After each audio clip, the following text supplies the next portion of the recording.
Olá! Você vai fazer prova militar? Você vai prestar algum concurso para a escola técnica? Por acaso, você vai fazer Enem? Perfeito! Então presta muita atenção, porque o segundo reinado é um assunto fundamental para qualquer um desses exames. Então, a partir de agora, joga tudo pro lado, desliga o telefone, foca na nossa aula, presta muita atenção, vem comigo nessa jornada e você pode ter certeza que vai fazer a diferença na sua aprovação. Não se esquece, dá o seu like, clica no joinha, se inscreve no canal e ajuda a gente, perfeito? Um abraço!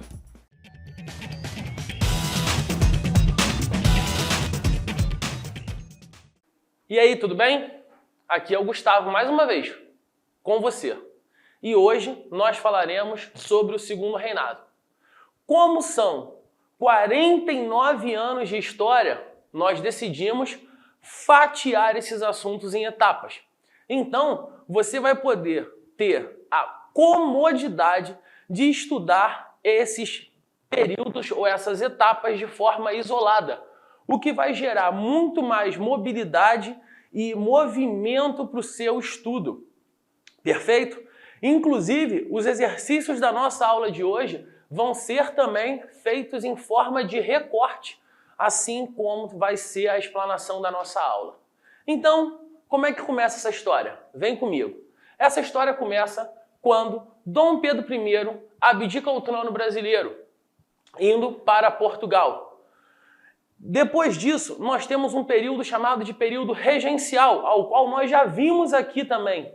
Lembra? Esse período regencial tem a regência trina provisória, regência trina permanente, regência una Feijó e regência una Araújo Lima. Passado esse período, eu quero que você consiga entender que existia uma forte instabilidade, até porque nós também já vimos a balaiagem, a revolta dos males e todas as revoltas do período regencial. Ou seja, isso deixava muito claro uma profunda instabilidade. Porém, a Constituição feita por Dom Pedro I limitava que o seu filho Dom Pedro II, Pedro de Alcântara, assumisse o poder lá na frente, porque a idade era de 21 anos. E aí, então, o que vai acontecer? Os liberais que foram afastados do poder durante o período da regência de Araújo Lima, que contava com o apoio dos conservadores, fundam um clube. E esse clube é chamado de o Clube da Maioridade. A partir do momento em que esse clube é fundado e a ideia é difundida pelo país, ela inclusive chega ao futuro imperador Dom Pedro II. E quando essa ideia chega para Dom Pedro II, ele também gosta, ele também curte. E aí, a partir desse momento em que ele mesmo gosta da situação, ele mesmo compreende ela como positiva, os conservadores não poderiam se opor a ela. Por quê? Porque de maneira direta eles estariam se opondo ao imperador ou ao futuro imperador. Então chegou num determinado ponto ou momento em que você vai chamar de o golpe da maioridade, ou mesmo, como o português é uma língua muito linda, antecipação da maioridade. Tá? E aí Dom Pedro assume o Império Brasileiro aos 15 anos de idade. Beleza? Então agora, preciso que você me acompanhe e entenda da melhor forma possível, de maneira muito objetiva. Vai aparecer para você agora uma imagem na tela. Chegou? Viu aí? Bom, o que eu quero que você consiga visualizar? O período de duração de 1840 a 1889. Logo, é um período longo, tá? E esse período longo vai ter vários detalhes e vários protagonistas. Na verdade, essas situações rendem até os dias de hoje. Escolhi para você uma imagem de Dom Pedro, ainda jovem, não com 15 anos, mas jovem, né? E você percebe que ao final desses 49 anos, mais lá na frente, você vai ver uma imagem de um homem que parece com uma idade muito mais avançada do que a idade que realmente ele tinha. Bom, se Dom Pedro agora chega ao poder, quais são as características? Primeiro pontinho para você diz, poder centralizado. É cultural na história do Brasil que você tenha um Estado provedor e centralizador, tá? Então esse é o primeiro ponto. Todas as revoltas que aconteceram anteriormente significavam então um Estado descentralizado, que não era o objetivo central. Depois, o poder moderador, feito pela Constituição criada por Dom Pedro I, era o poder de uso exclusivo do imperador. Então, durante o período regencial, o poder moderador fica aposentado e, posteriormente a ele, o poder moderador volta justamente quando volta ao poder Dom Pedro II. Perfeito? O terceiro objetivo é manter a integridade do território. Ao mesmo tempo que é super positivo ter proporções territoriais continentais ao ponto de ser chamado de império, é extremamente desafiador conservar essa integridade territorial. Então isso é um desafio. Consequentemente, gerando essa estabilidade, essa integridade, nós vamos chegar no próximo ponto, que é o quê? A estabilidade do território, a estabilidade governamental, dando fim, então, aos movimentos separatistas. Perfeito? Até aí, foi. Bom, qual vai ser, então, o contexto? Volta para mim. Beleza. Qual vai ser o contexto? O contexto é que o período regencial, ele acumulou uma série de insatisfações. Esse é o primeiro ponto que você precisa entender. A partir do momento que eu gero insatisfações, eu preciso buscar soluções para resolver essa minha insatisfação. O golpe da maioridade, ou se você preferir, a antecipação da maioridade de Dom Pedro, é inevitável. Essa ideia era defendida e difundida pelos liberais e, consequentemente, eles conseguem fazer com que essa ideia ganhe força. E no dia 23 de julho de 1840, na Assembleia Geral, ou seja, na reunião de todos os membros políticos, é anunciada a maioridade, vindo com a coroação de Dom Pedro. Cuidado! A maioridade é feita em 1840, porém o processo de coroação só acontece no ano seguinte, em 1841, tá? Então vamos lá. O que eu preciso que você entenda? Existe um cenário político no Brasil. E esse cenário ele tem que ter dois lados. Um lado que vai em determinado momento ser protagonista e um lado que em determinado momento vai passar a ser um antagonista. É assim que funciona. Perfeito? Então, o Brasil vai ser dividido em dois partidos.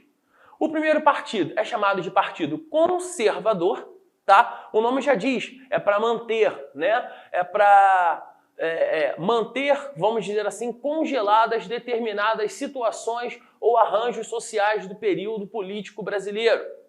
Eles também são conhecidos como saquaremas. E por que esse apelido? Porque o Visconde de Itaboraí, que era um dos principais líderes do Partido Conservador, ele possuía uma propriedade em Saquarema. Em contrapartida, do outro lado, você tem o Partido Liberal. E o Partido Liberal, então, era um partido que tinha propostas um pouco mais arrojadas, mais à frente, e propostas de ruptura. Esse partido, então, fica conhecido como os Luzias.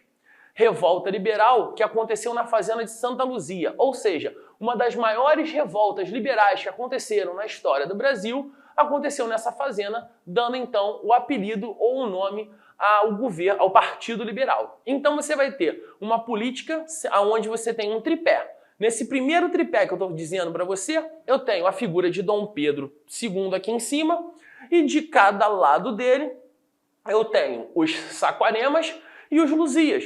E a história vai fazer com que esses personagens fiquem variando ao longo do tempo como se fosse uma balança.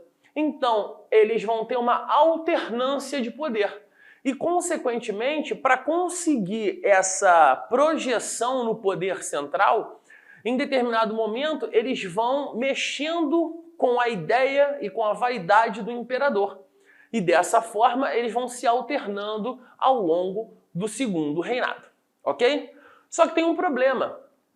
Esse cenário político brasileiro, ele era inspirado no cenário político inglês, com uma diferença que fazia com que tudo não fosse mais igual. Ou seja, no parlamentarismo inglês, o rei não opinava. E no parlamentarismo brasileiro, ou do Império Brasileiro, o imperador opinava em tudo. Então, ele fica conhecido na história como parlamentarismo às avessas, porque, na verdade, ele é o oposto daquilo que acontece na Inglaterra. Perfeito? Ou seja, o imperador, se fazendo valer do poder moderador, ele vai poder intervir, ele vai poder alterar qualquer coisa que seja determinada pelo parlamento, graças ao poder moderador. Perfeito? Então, até aí, sem estresse. O segundo reinado, ele vai ser pautado em um tripé, aonde esse tripé aparece pra gente aqui: exército, igreja e cafeicultores. Então, nesse exato momento, eu quero que você entenda que o exército vai ter uma importância fundamental nesse governo, principalmente após um determinado episódio. A igreja vai ter um poder absurdamente forte também no segundo reinado, e os cafeicultores é que fazem a economia do país funcionar. Então, dessa forma, conforme os apoios desse tripé vão diminuindo, o segundo reinado não consegue mais se manter. E aí, consequentemente, é quando você vai ter a queda e a proclamação da República. Então agora, a gente vai para a primeira etapa. Essa primeira etapa é chamada de Guerra do Paraguai. Ela começa em 1864 e vai até 1870. Bom, as nações platinas, ou seja, banhadas pelo Rio da Prata, são Brasil, Uruguai, Paraguai e Argentina. E essas são as 4 envolvidas nessa questão.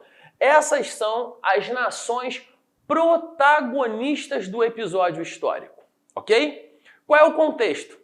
O Rio da Prata possui até hoje uma altíssima navegabilidade, o que favorecia ao acesso à parte central do Brasil, que era muito mais difícil por terra, e ao mesmo tempo relações de comércio. Existia uma pequena questão sobre disputas territoriais, e ao mesmo tempo existia também uma questão no Uruguai que desencadeou uma guerra civil. Essa guerra civil era para determinar, afinal de contas, qual partido uruguaio iria controlar o poder. Solano Lopes era um ditador paraguaio, ok? Na verdade, ele é o último herdeiro dos ditadores paraguaios, de aproximadamente 3 gerações. Então, Solano Lopes, ele via com bons olhos a problemática que acontecia no Uruguai. Bom, como é o desenrolar dessa situação? A Argentina tinha um interesse de combater a questão da guerra civil uruguaia. E dessa forma, a Argentina, então, vai começar a oferecer uma aliança aos opositores do Partido Blanco. Então, vê se você consegue acompanhar.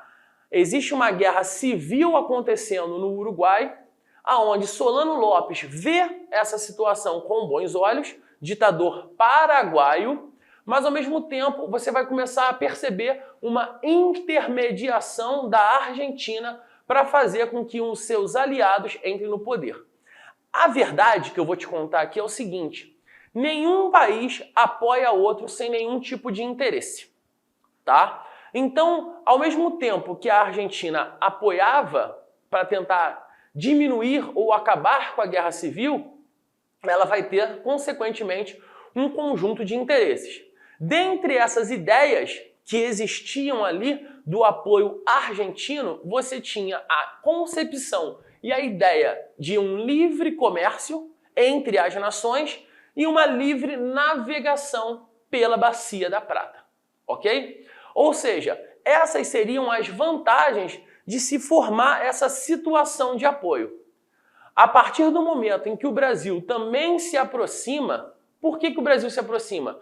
Porque a navegabilidade do Rio da Prata feita pelo Brasil conseguia fazer com que nós acessássemos tanto Cuiabá quanto Mato Grosso. Então essa questão da navegabilidade favorecia e muito o Brasil. A partir desse momento em que a Guerra Civil Uruguaia dificultava o livre trânsito pelo Rio da Prata, era fundamental que outras nações começassem a intervir, porque essa situação iria respingar e trazer problemas para elas. Então o Brasil começa a se intrometer, vamos dizer assim, né? Ele começa a intervir nas questões paraguaias. E isso foi interpretado com maus olhos por Solano Lopes. Vale a pena você entender que a mente de um ditador, ela sempre vai ser controladora e sempre vai ser autoritária. Então, quando alguém faz algo que um ditador não vê com bons olhos, ele se sente, obviamente, desafiado. Em 1864, o Brasil invade o Uruguai, tira os blancos do poder e coloca os colorados, que eram os dois partidos que estavam disputando ali o controle do país. Isso gera uma situação de extremo descontentamento com o Brasil. Então agora se formou um clima de animosidade, onde a Argentina também fez alguma coisa, mas está ali de fora olhando a situação, e isso acaba por desencadear o conflito. Os paraguaios, então, aprisionam uma embarcação brasileira, mostrando de maneira bem explícita o seu descontentamento e invadem também o Mato Grosso. O problema da Guerra do Paraguai, um dos problemas da Guerra do Paraguai, é que o Brasil, por não saber o tamanho das forças paraguaias ou até mesmo desdenhar delas, não tinha a mínima noção de que o conflito iria durar tanto tempo. A ideia do Brasil é que fosse uma guerra curta, que fosse uma guerra rápida. E não foi isso que a história nos mostra. Os paraguaios, então, invadem o Rio Grande do Sul, região controlada pelo Brasil, mas também invadem Corrientes, que é uma província argentina. Motivo que faltava para a Argentina entrar de cabeça no conflito. A partir desse momento que agora Brasil e Argentina têm algo em comum, vai fazer muito sentido. Lembrando que eles estavam defendendo os interesses uruguaios e os seus por tabela. Então é formada uma tríplice aliança. Cuidado, por favor, não confunda com a tríplice aliança da Guerra da Europa. Não é isso, eu não estou falando dessa guerra. Eu estou falando do maior conflito da América do Sul, ou da América Latina. Perfeito? Então a Tríplice Aliança é formada por Brasil, Argentina e Uruguai contra o Paraguai. Motivos que explicam a duração longa desse conflito. Primeiro, a geografia do terreno era extremamente desfavorável para a realização de manobras militares. Ponto. Isso já é difícil. Até porque, como já diz, para se fazer a guerra é necessário conhecer o território, tá? Sun Tzu. E o segundo ponto é que não havia um conhecimento explícito sobre as tropas inimigas, ou, se você preferir, sobre as tropas paraguaias. Dessa forma, a situação vai se desencadear numa corrente de batalhas. 1865, 1866, 1868, 1869. Agora, o que eu quero que você consiga entender acima de tudo é: esse conflito, essa guerra, promove também a ascensão social do exército na política brasileira, gerando importância para ele. E algumas determinadas figuras da história saem dessa guerra como extremamente vitoriosas. Primeiro presidente da República da Espada, Deodoro da Fonseca, Floriano Peixoto, também sai destacado desse evento. E claro, por que não, principalmente Duque de Caxias, que recebe tal título graças a esse conflito. Vale a pena você lembrar que Princesa Isabel, filha de Dom Pedro II, era casada com um francês que não era benquisto pela população brasileira. justamente por ser estrangeiro. Consequentemente, por uma estratégia política, Gastão, ou o Conde Deu, foi mandado para, não uma frente de batalha violenta, mas foi mandado para a Guerra do Paraguai para poder voltar dela como um herói de guerra. Ou seja, essa jogada política também serviu para tentar melhorar a imagem que o mesmo tinha diante da população brasileira. Então, a primeira batalha acontece no mês 7 de 1865, chamada de Batalha do Riachuelo. Essa batalha é naval.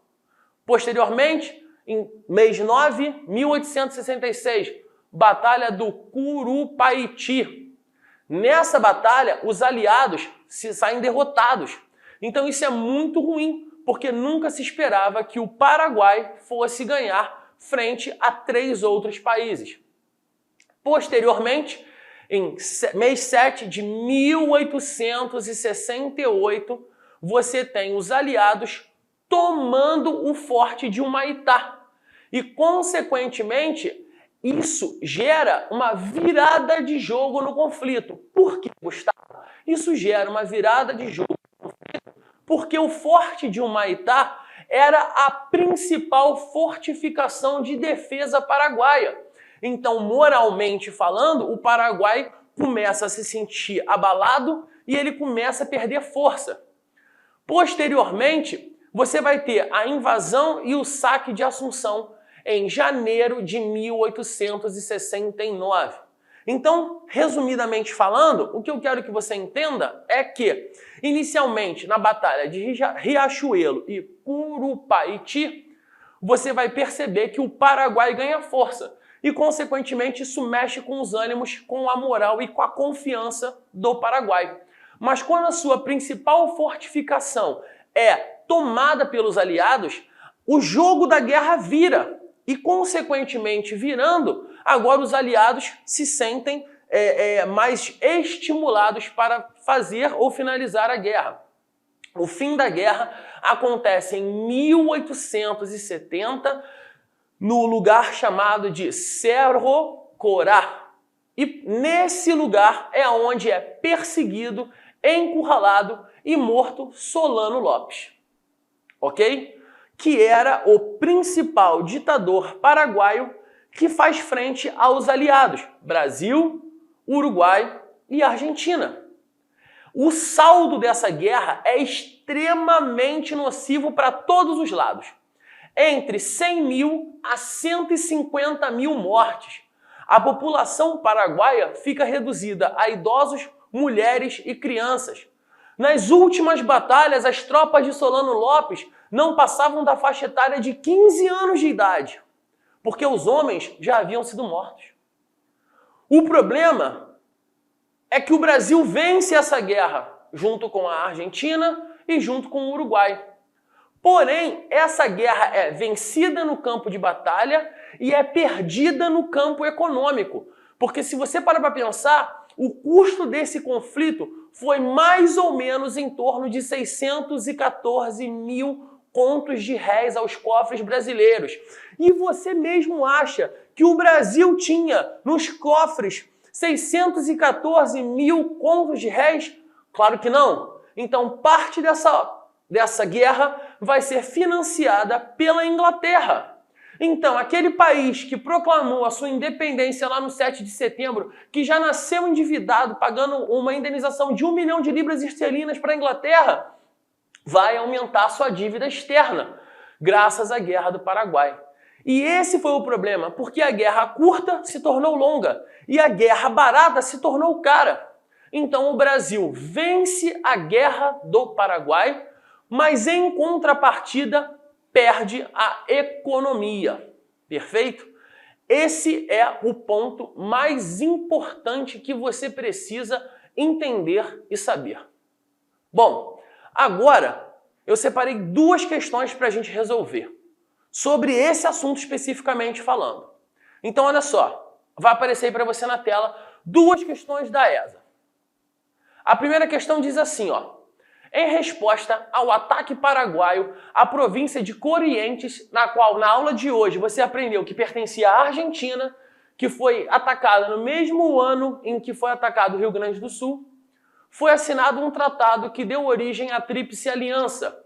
Os países que fizeram parte dessa Tríplice Aliança foram: letra A, Argentina, Brasil e Chile. Bem, o erro está no Chile, porque os países que fazem parte da Bacia Platina excluem a opção Chile. Lembrando, países que fazem parte da Bacia Platina: Brasil, Uruguai, Paraguai e Argentina. Letra B, Argentina, Brasil e Uruguai. Bom, o quarto é o Paraguai, mas se está todo mundo contra ele, então Argentina, Brasil e Uruguai compõem o seu gabarito, que é a letra B de bola. Letra C, Brasil, Uruguai e Paraguai. Na verdade, o Paraguai estava do lado oposto do conflito. Então, por essa razão, nós eliminamos a letra C de cachorro. Letra D, Brasil, Argentina e Chile. Se você prestou atenção, a letra D de dado é o oposto da letra A. Argentina, Brasil e Chile. Brasil, Argentina e Chile. Então, se você eliminou a letra A, por uma lógica, você vai eliminar a letra D. E por fim, sobra para você a letra E. Paraguai, Chile e Argentina. Se até o momento todas as opções em que apareceu o Chile está classificada como errada, a letra E também vai ser dada como errada. Reforçando para você, as nações platinas são Brasil, Uruguai, Paraguai e Argentina. Se o Paraguai é o lado oposto da guerra, sobra Brasil, Uruguai e Argentina, o que reforça para a gente de que o gabarito da questão é a letra B. Agora olha a próxima questão. Entre as causas da guerra da Tríplice Aliança, temos letra A, disputa pela livre navegação na Bacia do Prata. Bom, para aí. Lembra que a Guerra Civil Uruguaia gerava um entrave da navegabilidade do Rio da Prata? Então, consequentemente, isso prejudicava o Brasil e também, simultaneamente, prejudicava a Argentina? Vou ler de novo a pergunta. Entre as causas da Guerra da Tríplice Aliança, temos a disputa pela livre navegação na Bacia do Prata. Consequentemente, o gabarito da questão é a letra A. E aí você deve estar se perguntando assim, beleza, ok, mas Gustavo, eu exijo que você me explique as letras B, C, D e E. Moleza, vem comigo, ó. Letra B. Controle sobre as exportações de prata e estanho vindos da Bolívia. Gente, se é uma guerra platina, ela envolve Brasil, Paraguai, Uruguai e Argentina. Então, a Bolívia não tem nada a ver com essa história. Por isso que a letra B está errada, porque é B de Bolívia. Letra C. Interesse da Inglaterra em dominar o mercado de exportação de erva mate.